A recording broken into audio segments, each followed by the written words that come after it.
The Korath battle cruiser hung in the darkness of space like a predator waiting for its prey. Commander Vrex stood on the observation deck, his 4 eyes scanning the tactical displays with the patience of a species that had conquered 12 star systems. His gray skin reflected the soft blue glow of the holographic maps, and his long fingers tapped a slow rhythm on the command console. "The human fleet approaches, Commander," said his tactical officer, a younger Korath named Selen. "They have deployed exactly as our models predicted, 3 carrier groups in standard defensive formation." Vrex allowed himself a small smile. The Korath had been studying human military tactics for 3 years now. They had analyzed every battle, every strategy, every patrol pattern. Their prediction algorithms were perfect. Humans were clever creatures, yes, but they followed patterns like every other species in the galaxy. "Signal the fleet," Vrex commanded. "We begin the encirclement in exactly 4 minutes. The humans will attempt a breakout through Sector 7, as they always do when facing superior numbers. Position our destroyers there." His second-in-command, a veteran warrior named Trell, moved to execute the order. The Korath fleet was massive, nearly 3 times the size of the human force. Victory was certain. The mathematics said so, the algorithm said so, and the Korath trusted their mathematics above all else. Far across the void of space, aboard the human carrier Damascus, Admiral Chen Wei looked at the same tactical display with very different eyes. She was a small woman with gray hair and sharp features. She had been fighting in space for 30 years, and she had learned one important truth: plans never survived contact with the enemy. "Admiral," said her tactical officer, Lieutenant Commander Marcus Drake, "the Korath fleet has us surrounded. Their formation matches the encirclement pattern they used at Beta Centauri." Chen nodded slowly. "What did we do at Beta Centauri?" "We broke through at their weakest point and escaped with 60% of the fleet intact. And they will expect us to do that again." Chen looked at the display, her mind working through possibilities. What resources do we have that we did not have at Beta Centauri? Drake checked his console, scrolling through the list of ships and assets in the area. "We have the cargo transport Meridian carrying mining equipment to the Tau colonies. We also have a research vessel studying the local stars' radiation patterns. And there is a damaged communications satellite in Grid 47 that was scheduled for repair." Chen's eyes narrowed. "Tell me about this mining equipment." "Standard plasma drills, Admiral, used for asteroid mining. They generate focused energy beams for cutting through rock. The Meridian has 12 of them mounted on rotating arms." A small smile crossed Chen's face. It was the kind of smile that made her officers nervous and excited at the same time. "Get me the captain of the Meridian, and find out everything you can about that satellite." Drake hesitated for a moment. "Admiral, you are not thinking of using civilian ships in a military operation." "I am thinking of using every resource we have to save this fleet, Commander. The Korath have studied our military tactics. They have not studied our civilian equipment. That is their mistake." Commander Vrex watched his tactical display with growing satisfaction. The human fleet was moving exactly as predicted. Their carriers were adjusting formation. Their smaller ships were gathering in tight defensive clusters. In 12 minutes, his destroyers would close the trap at Sector 7, and the human fleet would be destroyed. The Korath High Command had given him this mission because of his reputation for precision. He had never lost a battle. He had never made a mistake in his calculations, and today would be no different. "Commander," Selen interrupted his thoughts, "there is something strange happening with one of the human cargo ships." "What kind of cargo ship?" "A mining transport. It is moving toward the center of the engagement zone instead of retreating with the civilian vessels." Vrex waved his hand dismissively. "Probably a technical malfunction. Humans often have problems with their older ships. Continue with the operation." "But Commander, the ship is accelerating. It is not drifting. Someone is piloting it toward our fleet. Vrex turned to look at the display. The cargo ship was indeed moving with purpose, threading through the gap between his cruisers and the human defensive line. It was a bold move, but also a stupid one. A cargo ship had no weapons, no shields worth mentioning, no military value at all. "Ignore it," Vrex ordered. "Focus on the military vessels. We have a battle to win." But Admiral Chen was watching the same cargo ship with great interest. Captain Rita Vasquez of the Meridian was on her screen, a middle-aged woman with dirt under her fingernails and the practical attitude of someone who spent most of her life cutting rocks in space. "Let me understand this correctly, Admiral," Vasquez said. "You want me to fly into the middle of a battle, point my mining drills at enemy ships, and pretend they are really big asteroids?" "That is exactly what I want, Captain." Vasquez laughed. It was not a nervous laugh, but the laugh of someone who had just been told a wonderful joke. "Admiral, my drills are designed to cut through solid rock. Do you have any idea what they would do to ship armor?" "I am hoping you will show me, Captain." "With pleasure, Admiral, with absolute pleasure." Vasquez turned to her crew, who were watching with a mixture of fear and excitement. "You heard the Admiral. Let us go cut some aliens." The Meridian was not a graceful ship. It was ugly and practical, designed for the dirty work of asteroid mining. But its 12 plasma drills were the most powerful cutting tools in human space, capable of slicing through kilometers of solid rock in a matter of hours. No one had ever thought to point them at an enemy ship. No one except Admiral Chen. While Vasquez prepared her unconventional weapons, Chen was working on the second part of her plan. The research vessel studying the local star was called the Curious Mind, and its captain was a young scientist named Dr. James Park.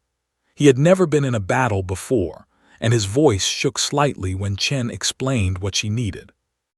"Admiral, our equipment is designed to study solar radiation patterns.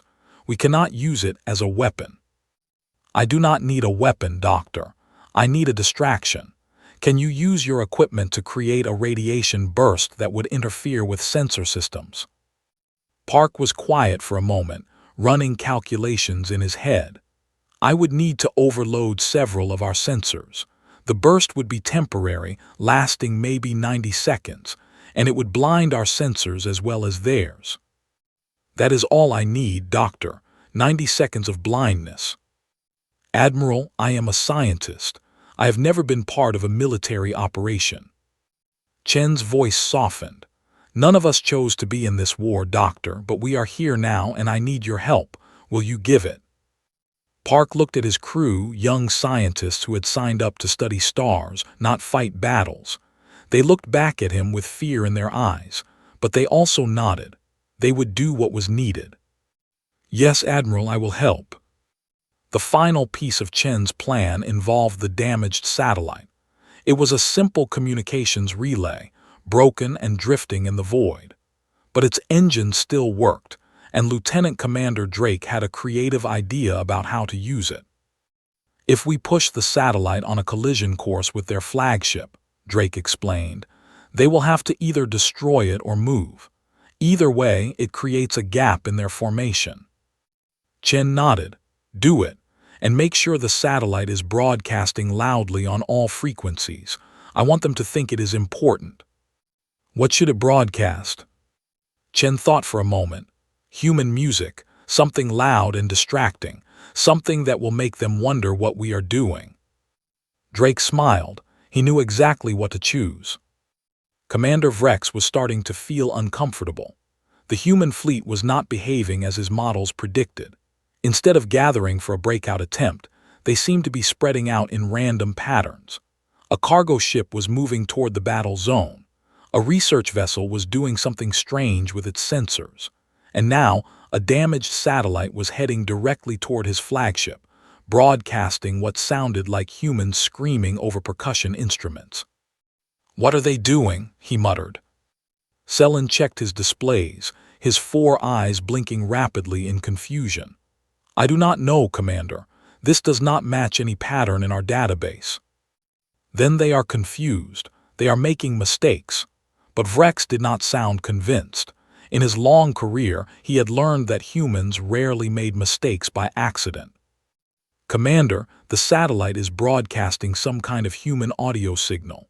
Our analysts say it is called rock music. Music? Why would they broadcast music at us? We do not know, Commander. It does not appear in any of our tactical databases. Vrex felt a cold sensation in his stomach. Something was wrong.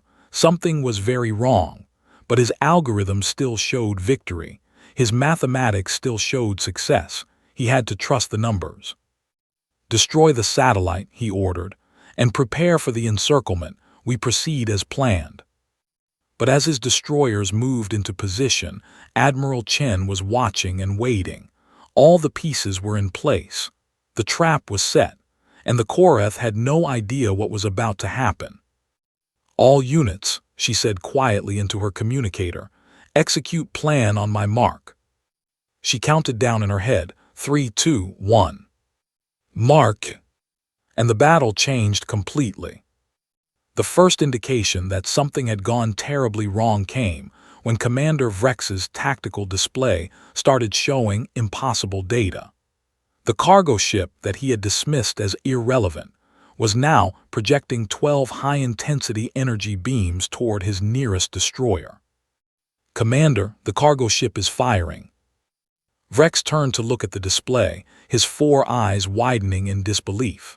The mining transport had extended its drilling equipment and was projecting plasma beams toward his fleet. The beams were not designed for combat, but they did not need to be. They cut through the destroyer's armor like a hot knife through soft butter. What kind of weapon is that? Vrex demanded. It is not a weapon, Commander. It is mining equipment. Plasma drills designed for cutting asteroids. They turned a cargo ship into a warship. Before anyone could answer, the research vessel activated its equipment. A massive burst of radiation swept across the battlefield, and every sensor on every ship went blind. Vrex found himself staring at screens filled with static, unable to see anything beyond the windows of his own ship. 90 seconds of darkness followed. 90 seconds in which the Koreth fleet could not see, could not coordinate, could not predict what the humans were doing. Vrex shouted orders that no one could receive. His officers ran to manual stations that had not been used in decades, and somewhere in the darkness, he could hear the distant sound of human music still playing from the satellite. When their sensors came back online, the formation had changed completely. The human fleet was no longer in a defensive position. They had used the blindness to scatter, to regroup, to position themselves in ways that Vrex's models could not predict. And the damaged satellite that he had dismissed as unimportant had crashed directly into his flagship's communication array. We have lost contact with half of the fleet, Selin reported, his voice shaking. They cannot receive our orders.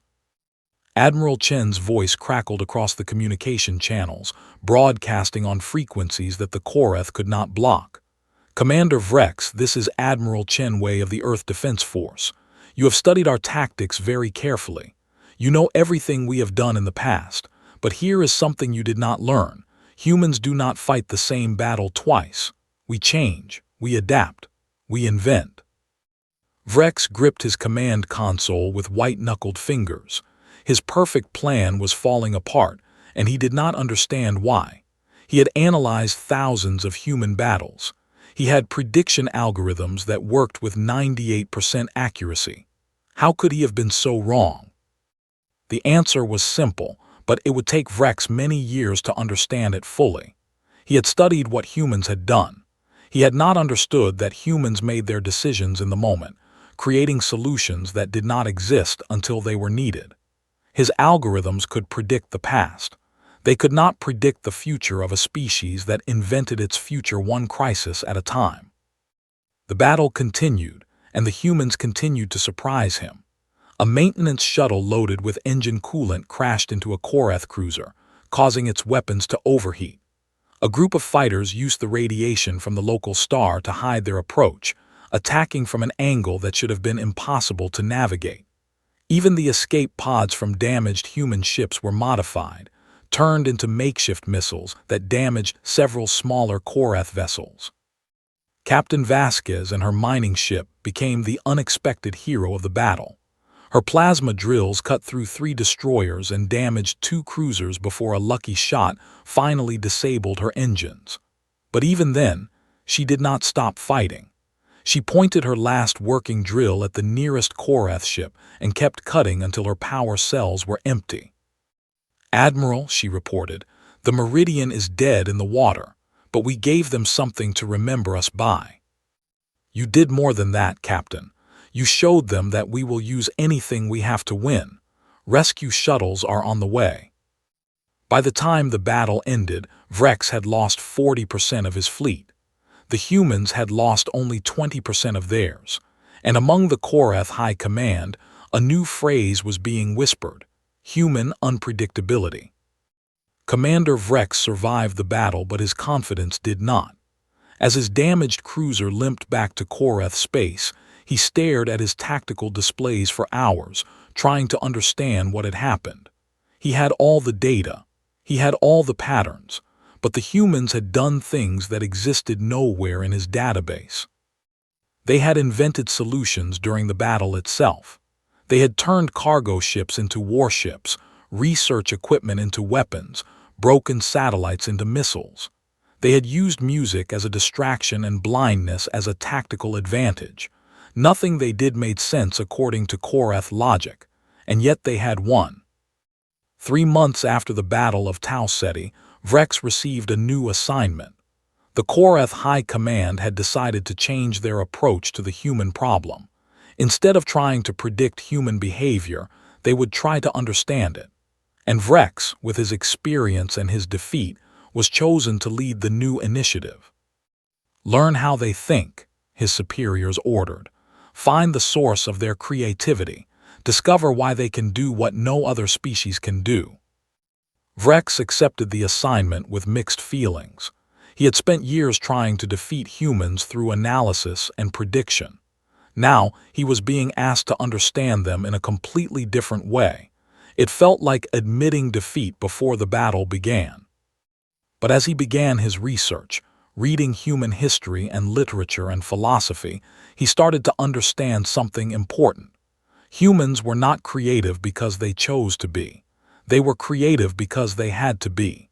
Their entire history was a story of survival through adaptation. They had survived ice ages by inventing clothing and shelter. They had survived famines by inventing agriculture. They had survived diseases by inventing medicine. And they had survived the vast emptiness of space by inventing faster-than-light travel. Every crisis had been answered with invention. Every problem had been solved with creativity. The humans did not have a backup plan because they did not need one. They would simply create a new plan when the old one failed. This understanding did not help Vrex defeat the humans. If anything, it made him respect them more.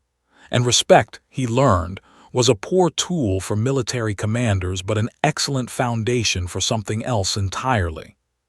The war continued.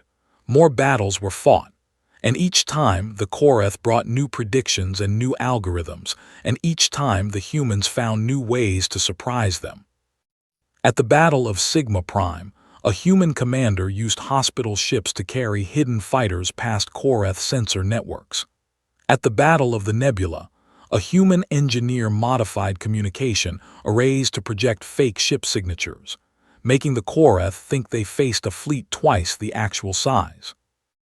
At the Battle of the Asteroid Belt, a human scientist discovered that Korath shields were vulnerable to a specific frequency of light, and within hours, every human ship in the sector had been equipped with modified spotlights. None of these tactics had ever been used before. None of them appeared in any database or training manual. They were invented in the moment, by people facing impossible situations and refusing to accept defeat. Vrex documented all of these innovations. He filled hundreds of reports with details about human creativity, human adaptation, human refusal to follow predictable patterns. And slowly, his understanding deepened. Humans did not think like the Korath. They did not see problems as equations to be solved with existing tools. They saw problems as challenges to be met with whatever they could create. A cargo ship was not just a cargo ship. It was a potential warship. A research vessel was not just a research vessel. It was a potential weapon. Everything could be transformed. Everything could be adapted. Everything could be invented. The Korath had never encountered a species like this. In their experience, military tactics evolved slowly over centuries, refined through careful analysis and testing.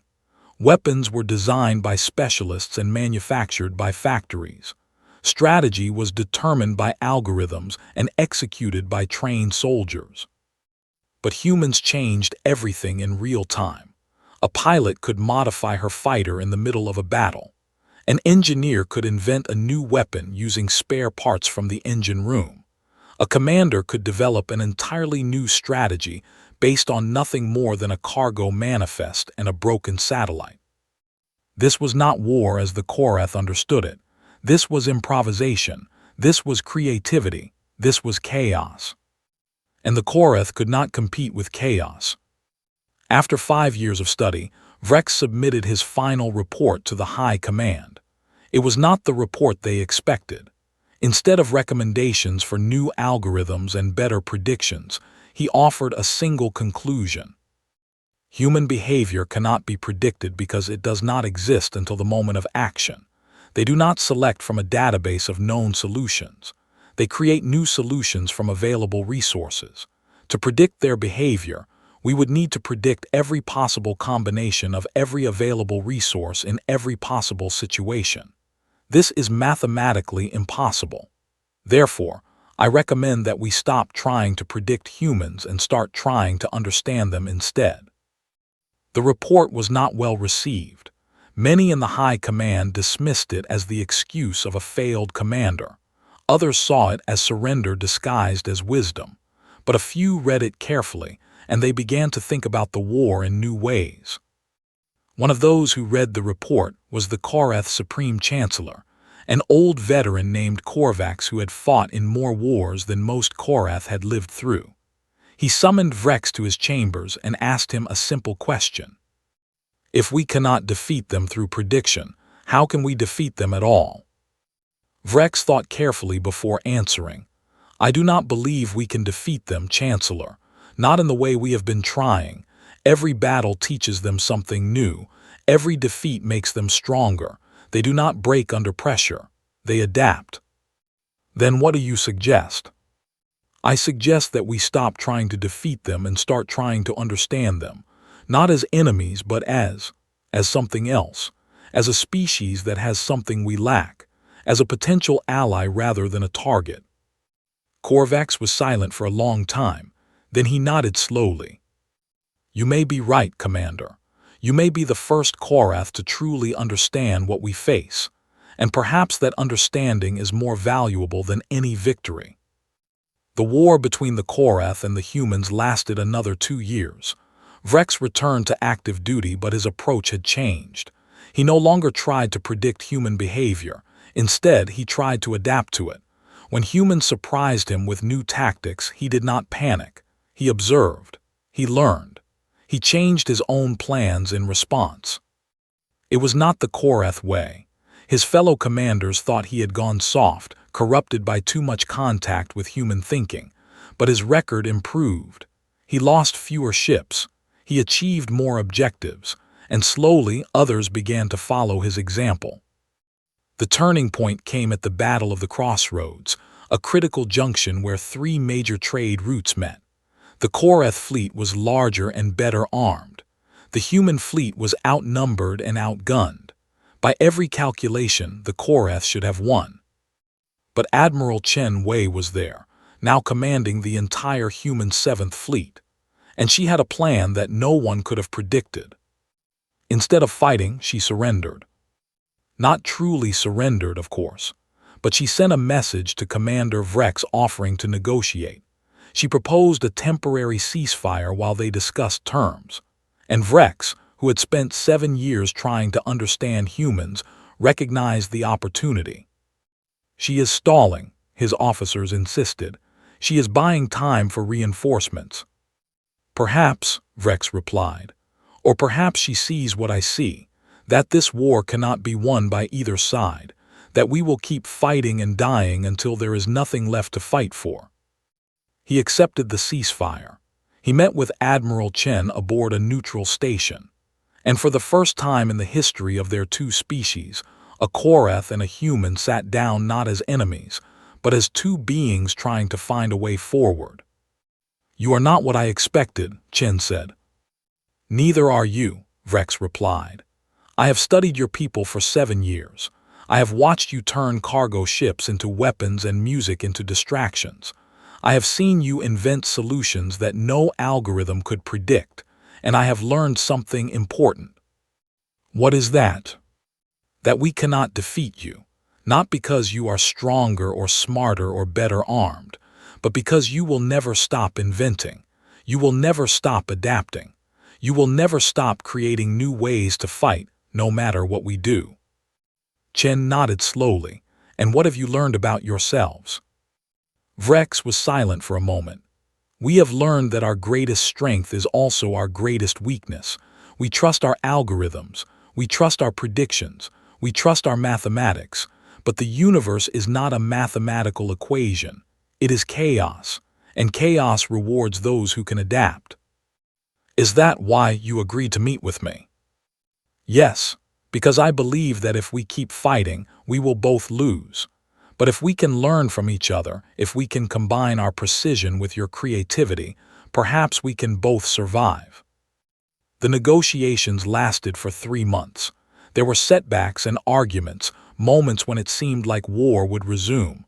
But in the end, a treaty was signed. Not a perfect peace, but a beginning. A framework for coexistence. A recognition that two very different species could find common ground. Admiral Chen returned to Earth as a hero. She had won the war not by fighting, but by showing the enemy that there was another way. Vrex returned to Korath space as something more complicated. Some called him a traitor for making peace with the enemy. Others called him a visionary for seeing what others could not. Years passed. The treaty held. Trade began between the two species. Cultural exchanges brought Korath scholars to human universities and human artists to Korath worlds, and slowly, very slowly, understanding grew. In the records of the Galactic Council, the Human-Korath War is remembered as a turning point in interstellar relations. It was the moment when the galaxy began to understand that humans were not just another species to be conquered or contained. They were something different, something unpredictable, something that could not be measured by algorithms or predicted by models. They were inventors, creators, adapters. They faced every problem with the same impossible optimism, the same stubborn refusal to accept defeat, the same creative energy that had carried them from caves to stars. And when the universe threw its worst at them, they did not break. They did not surrender. They did not follow the patterns that their enemies expected. They invented something new. Admiral Chen retired 10 years after the war ended. She spent her remaining years teaching at the Earth Defense Academy, where she shared her philosophy with generations of young officers. "The enemy will always study your past," she told them. "They will analyze your decisions, your strategies, your patterns. They will build models and make predictions. They will think they understand you. Your job is to prove them wrong, not by being random, not by being chaotic, but by being creative. Look at the problem in front of you. Look at the resources you have. And then find a solution that nobody has ever thought of before. That is what it means to be human. That is what has carried us from Earth to the stars. And that is what will carry us forward, no matter what challenges we face." Her students remembered her words. They carried them into battles and negotiations, into exploration and colonization, into every challenge that the universe placed in their path. And they continued the tradition that had begun so long ago in a battle above Tau Ceti, when a cargo ship became a warship, and a research vessel became a weapon, and a broken satellite became the key to victory. Commander Vrex also became a teacher, though of a different kind. He established the first Koreth human cultural exchange, a program that brought young members of both species together to learn from each other.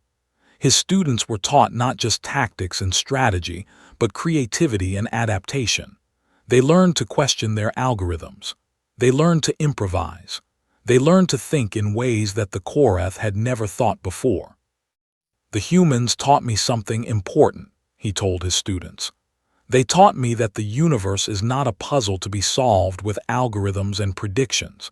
It is a challenge to be met with creativity and courage. And perhaps, if we learn to think like they do, we can face that challenge together." The exchange program grew, more students enrolled, more minds opened, and the galaxy began to change. In the great halls of the Galactic Council, representatives from 100 species gathered to discuss the mysteries of the universe. They debated science and philosophy, politics and economics, war and peace. But when the conversation turned to humans, the same question always arose. How do you predict what they will do next? And the answer was always the same. You cannot. You can only watch and learn and hope that when the next crisis comes, you are standing with them rather than against them. The humans in the room would smile when they heard this. They knew it was true. They knew that their greatest strength was not their technology or their numbers or their resources.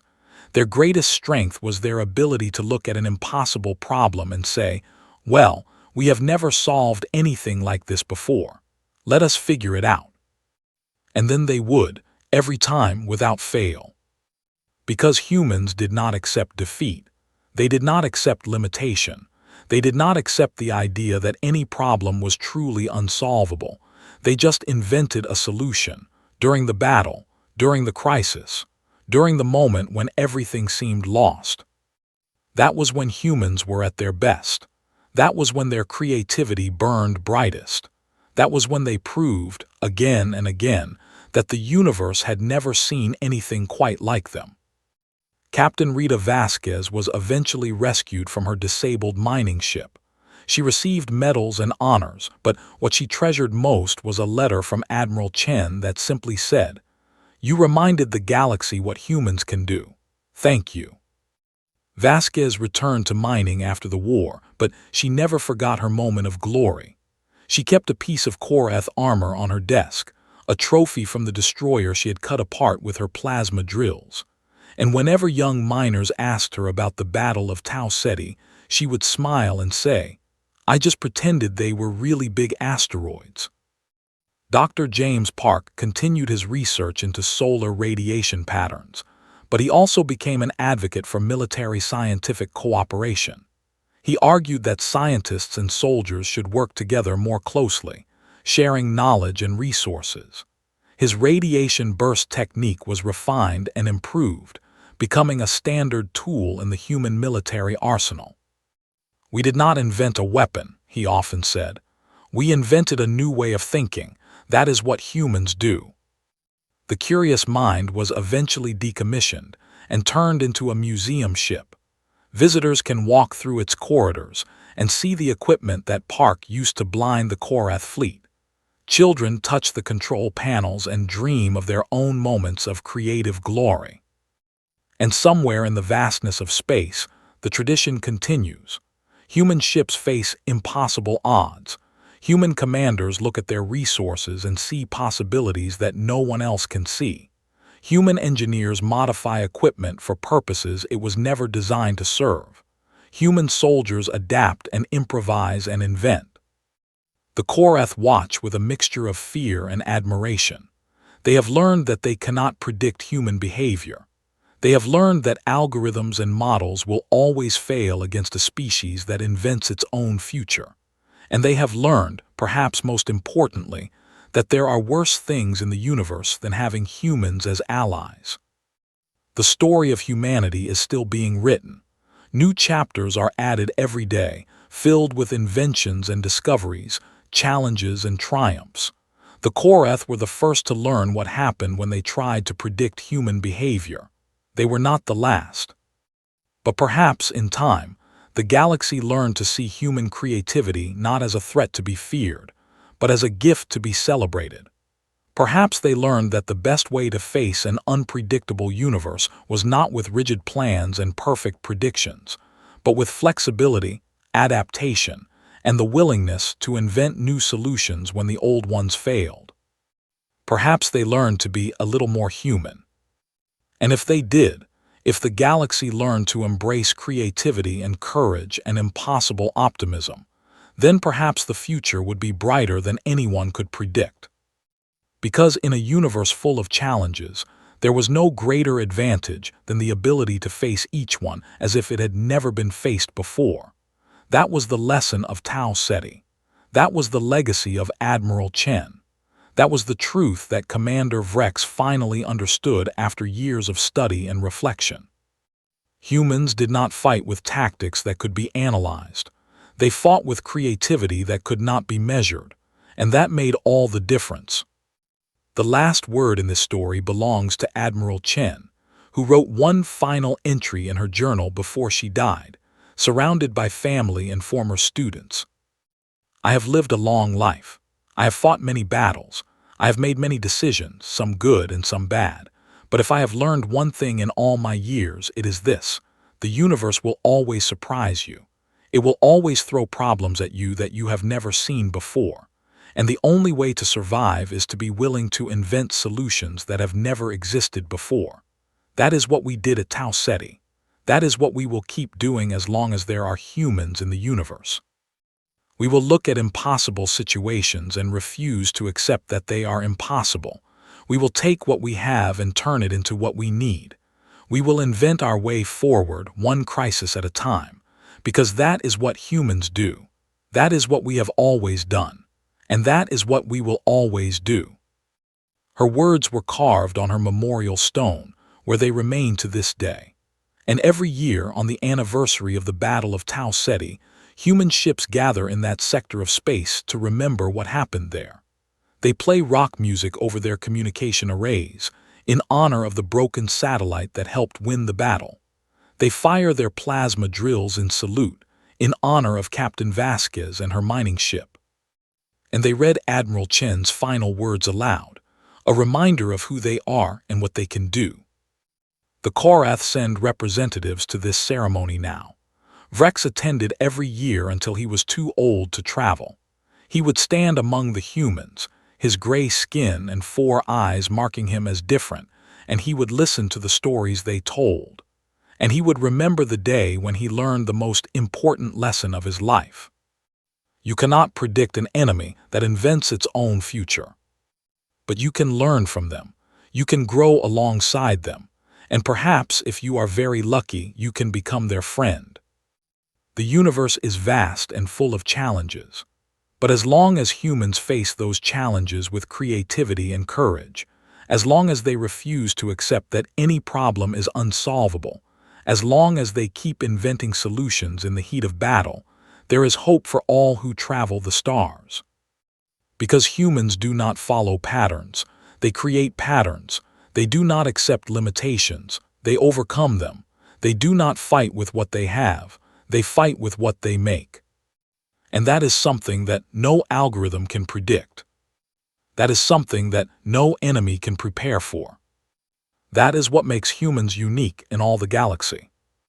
The Galactic Council eventually established a special advisory position for humans, recognizing that their creative approach to problem-solving was valuable in ways that went far beyond military applications. When a plague threatened 3-star systems, it was human doctors who invented a treatment using equipment borrowed from a food processing plant. When a rogue asteroid threatened a populated world, it was human engineers who devised a method to redirect it using nothing more than repurposed cargo shuttles and industrial paint. Each time the pattern was the same, the problem was impossible, the resources were inadequate, the time was short, and the humans invented something new. Vrex lived to be very old by Korath standards. In his final years, he wrote a book about his experiences, which became required reading in military academies across the galaxy. The title was simple: Lessons from an Unpredictable Enemy.